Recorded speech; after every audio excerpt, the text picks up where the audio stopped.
As Intermitências da Morte, por José Saramago. Capítulo 1. No dia seguinte, ninguém morreu. O fato, por absolutamente contrário às normas da vida, causou nos espíritos uma perturbação enorme. É feito em todos os aspectos justificado. Basta que nos lembremos que não havia notícias dos 40 volumes da História Universal, nem ao menos um caso para amostra, de ter alguma vez ocorrido fenômeno semelhante. Passar-se um dia completo, com todas as suas prodigas 24 horas, contadas entre diurnas e nocturnas, matutinas e vespertinas, sem que tivesse sucedido um falecimento por doença, uma queda mortal, um suicídio levado ao bom fim, nada de nada, pela palavra nada. Nem sequer um daqueles acidentes de automóvel tão frequentes em ocasiões festivas, quando a alegre irresponsabilidade e o excesso de álcool se desafiam mutuamente nas estradas para decidir sobre quem vai conseguir chegar à morte em primeiro lugar. A passagem do ano não tinha deixado atrás de si o habitual e calamitoso regueiro de óbitos, como se a velha Atropos da dentuça arreganhada tivesse resolvido embainhar a tesoura por um dia. Sangue, porém, ouviu, e não pouco. Desvairados, confusos, aflitos, dominando a custo as náuseas, os bombeiros extraíam da amálgama dos destroços míseros corpos humanos que, de acordo com a lógica matemática das colisões, deveriam estar mortos e bem mortos, mas que, apesar da gravidade dos ferimentos e dos traumatismos sofridos, se mantinham vivos e assim eram transportados aos hospitais, ao som da dilacerante sereias da ambulância. Que uma dessas pessoas morreria no caminho e todas iriam desmentir o mais pessimista prognóstico médicos. Esse pobre diabo não tem remédio possível. Nem valia a pena perder tempo a operá-lo, dizia o cirurgião, a enfermeira, enquanto esta lhe ajudava a máscara a cara, ajustava a máscara à cara. Realmente, não houve salvação para o coitado no dia anterior. Mas o que estava claro é que a vítima se recusava a morrer neste. E o que acontecia aqui, acontecia em todo o país. Até a meia-noite, em ponto do último dia do ano, ainda houve gente que aceitou morrer no mais fiel atacamento às regras, quer que as que se reportavam ao fundo da questão. Isto é, acabar-se a vida, quer as que atinham as múltiplas modalidades de que ele, o referido fundo da questão, com a maior ou menor pompa e solenidade, usa revestir-se quando chega o momento fatal. Um caso sobre todos interessante, obviamente por se tratar de quem se tratava, foi o da idosíssima e venerada Rainha Mãe. Às 23 horas e 59 minutos daquele dia, 31 de dezembro, ninguém seria tão ingênuo que apostasse um pau de fósforo queimado pela vida da Real Senhora. Perdida qualquer esperança, rendidos os médicos à implacável evidência, a família real, hierarquicamente disposta ao redor do leito, esperava com resignação o derradeiro suspiro da matriarca. Talvez umas palavrinhas, uma última sentença edificante com vista à formação moral dos amados príncipes, seus netos. Talvez uma bela e arredonda frase dirigida à sempre ingrata retentiva dos súbditos vindouros. E depois, como se o tempo tivesse parado, não aconteceu nada. A rainha mãe nem melhorou, nem piorou, ficou ali como suspensa, balançando o frágil corpo à borda da vida, ameaçando a cada instante cair para o outro lado. Mas atada a este por um tênue fio que a morte, só podia ser ela, não se sabe por que estranho capricho continuava a segurar. Já tínhamos passado ao dia seguinte, e nele, como se informou logo no princípio deste relato, ninguém iria morrer. A tarde já ia muito adiantada quando começou a correr um rumor de que, desde a estrada do Ano Novo, mais precisamente desde as 0 horas deste dia, 1 de janeiro em que estamos, não havia constância de se ter dado em todo o país um só falecimento que fosse. Poderia pensar-se, por exemplo, que o boato tivesse tido origem na surpreendente resistência da Rainha Mãe a desistir da pouca vida que ainda lhe restava, mas a verdade é que a habitual parte médica distribuída pelo gabinete de imprensa do palácio aos meios de comunicação social não só assegurava que o estado geral da real enferma havia experimentado visíveis melhoras durante a noite, como até sugeria, como até dava a entender, escolhendo cuidadosamente as palavras, a possibilidade de um completo restabelecimento da importantíssima saúde.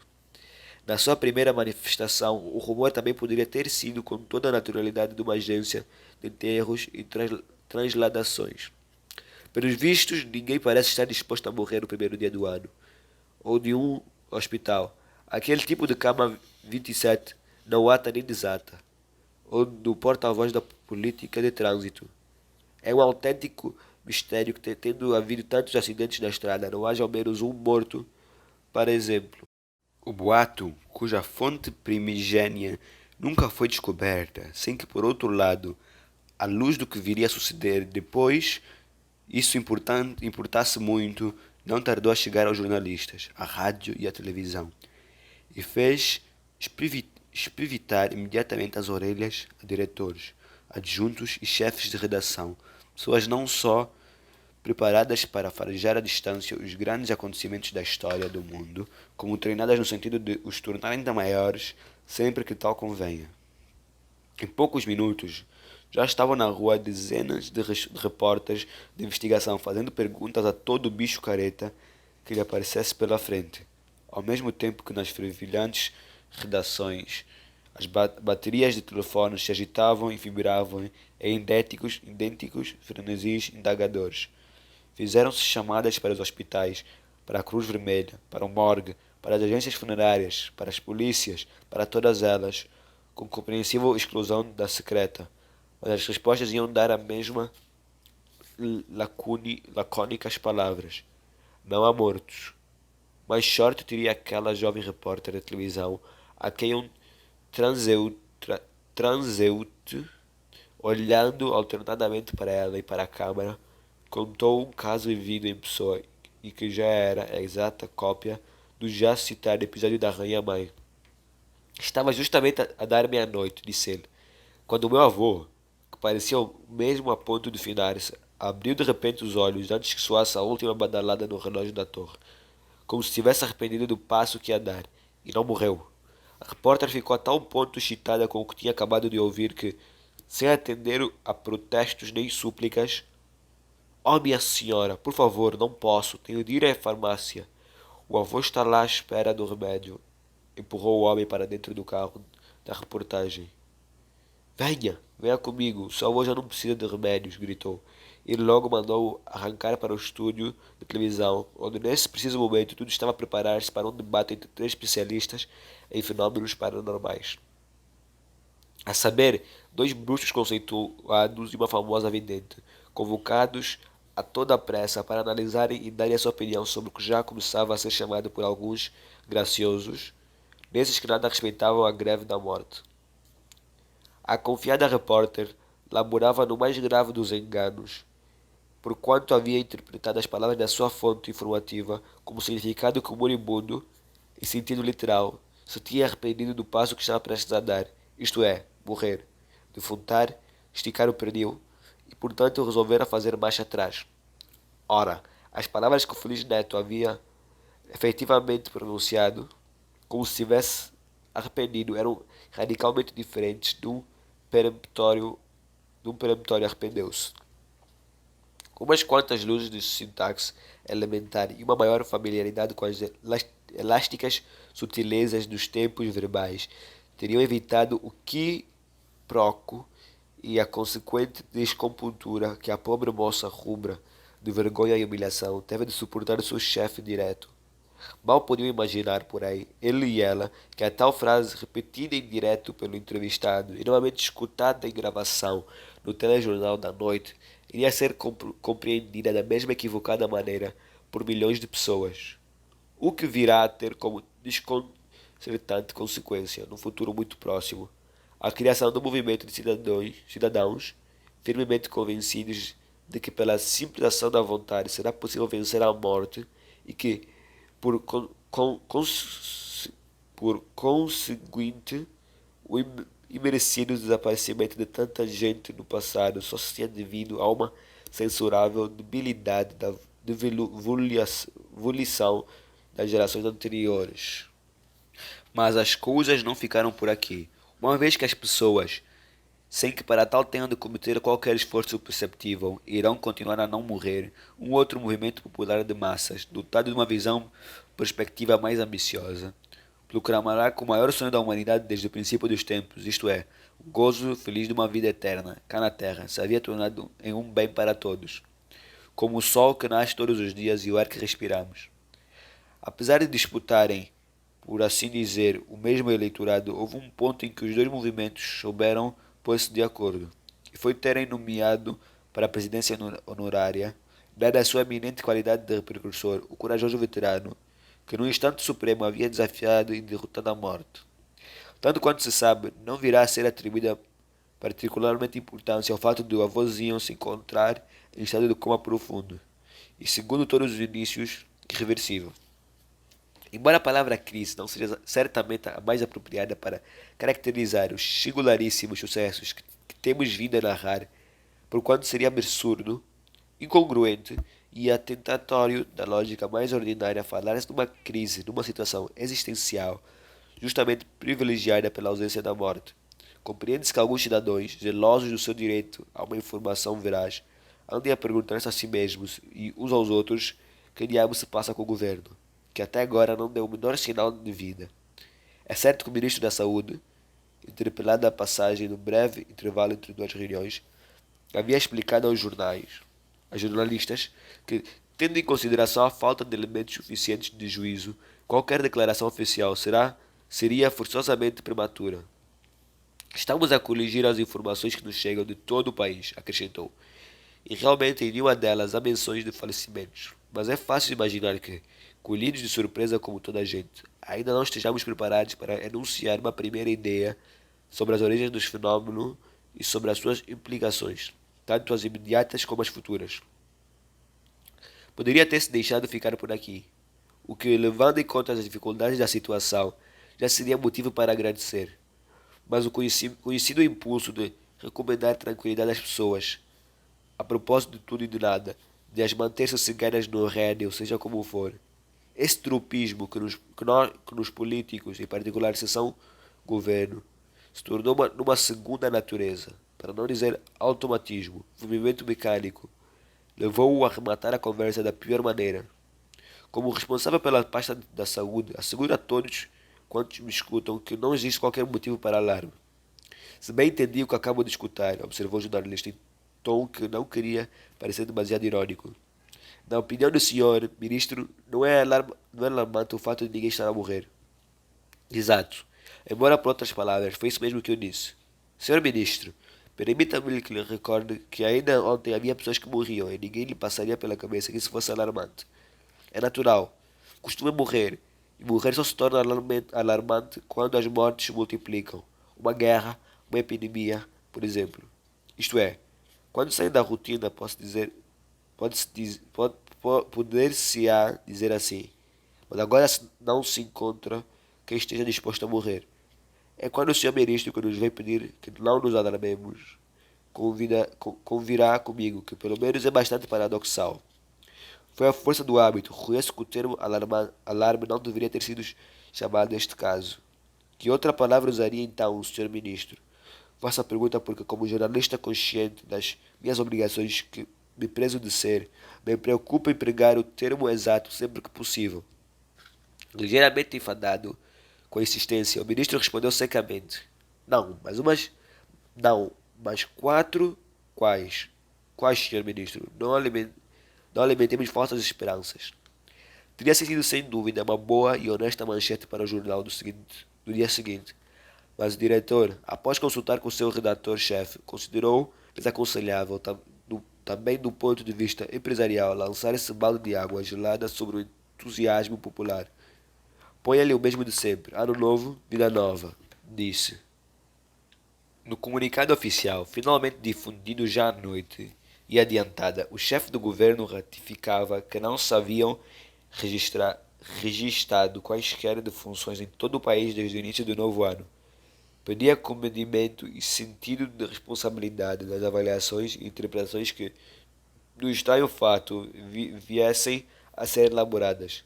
Lembrava que não deveria excluir-se a hipótese de se tratar de uma casualidade fortuita. numa alteração cósmica meramente acidental e sem continuidade, numa conjunção excepcional de coincidências intrusas na equação espaço-tempo, mas que pelo sim pelo não já se havia iniciado contatos exploratórios com os organismos internacionais competentes em ordem a habilitar o governo a uma ação que seria tanto mais eficaz quanto mais concertada pudesse ser. Enunciadas estas vaguidades pseudocientíficas, destinadas também elas a tranquilizar pelo incompreensível o alvoroço que reinava no país, o primeiro-ministro terminava afirmando que o governo se encontrava preparado para todas as eventualidades humanamente imagináveis, decidido a enfrentar com coragem e com indispensável apoio da população os complexos problemas sociais, econômicos, políticos e morais que a extinção definitiva da morte inevitavelmente suscitaria, no caso que tudo parece indicar como previsível de se vir a confirmar. Aceitaremos o repto da imortalidade do corpo, exclamou em tom arrebatado. Se essa for a vontade de Deus, a quem para todo sempre agradecemos com as nossas orações, haver escolhido o bom povo deste país para o seu instrumento. Significa isto, pensou o chefe do governo ao terminar a leitura, que estamos metidos até aos gorgomilos numa camisa de 11 varas. Não podia ele imaginar que até o ponto o colarinho lhe iria apertar. Ainda meia hora não tinha passado quando, já no automóvel oficial que o levava a casa, recebeu uma chamada do guardião. Boas noites, senhor primeiro-ministro. Boas noites, eminência. Telefono-lhe para lhe dizer que me sinto profundamente chocado. Também eu, eminência. A situação é muito grave. A mais grave de quantas o país teve de viver até hoje. Não se trata disso. De que se trata então, eminência? É a todos os respeitos deplorável que ao redigir a declaração que acabei de escutar, o senhor primeiro-ministro não se tenha lembrado daquilo que constitui o alicerce, a viga mestra, a pedra angular, a chave da abóboda da nossa santa religião. Eminência, perdoe-me. Temo não compreender onde quer chegar. Sem morte, ouça-me bem, senhor primeiro-ministro, sem morte não há ressurreição, e sem ressurreição não há igreja. Ó diabo! Não percebi o que acabou de dizer. Repita, por favor. Estava calado, eminência. Provavelmente terá sido alguma interferência causada pela eletricidade atmosférica, pela estática ou mesmo um problema de cobertura. O satélite às vezes falha, dizia vossa eminência que... Dizia o que qualquer católico, e senhor não é uma exceção, tem a obrigação de saber que sem a ressurreição não há igreja. Além disso, como lhe veio à cabeça que Deus poderá querer o seu próprio fim, afirmar é uma ideia absolutamente sacrilega, talvez a pior das blasfémias. Eminência, eu não disse que Deus queria o seu próprio fim. De fato, por essas palavras, exatas palavras, não. Mas admitiu que a possibilidade de que a imortalidade do corpo resultasse da vontade de Deus não será preciso ser doutorado em lógica transcendental para se perceber que quem diz uma coisa diz a outra. Eminência, por favor, creia-me. Foi uma simples frase de efeito, destinada a impressionar, um remate de discurso, nada mais. Bem sabe que a política tem destas necessidades. Também a igreja as tem, senhor primeiro-ministro. Mas nós ponderamos muito antes de abrir a boca. Não falamos por falar, calculamos efeitos à distância. A nossa especialidade, se quer que lhe dê uma imagem para compreender melhor, é balística. Estou desolado, eminência. No seu lugar também eu estaria. Como se estivesse a avaliar o tempo em que a granada levaria a cair. O cardeal fez uma pausa. Depois, em tom mais suave, mais cordial, continuou. Gostaria de saber se o senhor primeiro-ministro levou a declaração ao conhecimento da sua majestade antes de ler aos meios de comunicação social. Naturalmente, eminência. Tratando-se de um assunto de tanto melindre e que disse o rei, se não é o segredo do Estado. Pareceu-lhe bem. Fez algum comentário ao terminar? Estupendo, estupendo. Estupendo que? Foi o que a sua majestade me disse. Estupendo. Quer dizer que também blasfemou. Não sou competente para formular juízos dessa natureza, eminência. Viver com meus próprios erros já me dá trabalho suficiente. Terei de falar ao rei, recordar-lhe que em uma situação como esta, tão confusa, tão delicada, só observância fiel e sem desfalecimento das provas doutrinas da nossa Santa Madre Igreja poderá salvar o país do pavoroso caos que nos vai cair em cima. Vossa Eminência decidirá. Está no seu papel.